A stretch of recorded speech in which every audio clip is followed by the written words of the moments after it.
Wardha Chandrapur Shivai electric बसमध्ये धूर, break लायनरमुळे प्रसंग, चालकाच्या सतर्कतेने मोठा अपघात टळला. वर्धा आगारातून धावणाऱ्या वर्धा चंद्रपूर मार्गावरील शिवाई इलेक्ट्रिक बसमध्ये आज अचानक धूर निघाल्याने काही काळ भीतीचे वातावरण निर्माण झाले. ही घटना सरकारी दवाखाना चौक परिसरात घडली. बसच्या ब्रेक लायनर चिकटल्यामुळे धूर निघत असल्याचे लक्षात येताच चालकाने तत्काळ बस थांबवून प्रसंगावधान दाखवले. वेळेस बस थांबवून योग्य उपाययोजना केल्यामुळे संभाव्य आग टळली आणि मोठा अनर्थ होण्यापासून बचाव झाला. बसमधील सर्व प्रवासी सुरक्षित असून कोणतीही जीवितहानी किंवा दुखापत झालेली नाही. दरम्यान ही बस वर्धा ते चंद्रपूर दरम्यान खासगी कंपनीमार्फत चालवली जात असून तिचे देखभाल कामही वर्धा संबंधित खासगी कंपनीकडून केले जाते. या घटनेनंतर बसच्या देखभालीच्या दर्जाबाबत प्रश्नचिन्ह उपस्थित होत असून संबंधित यंत्रणेकडून तपासाची मागणी होत आहे.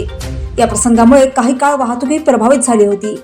चालकाच्या सतर्कतेमुळे मोठी दुर्घटना टळल्याने प्रवाशांनीही सुटकेचा निश्वास सोडला आहे.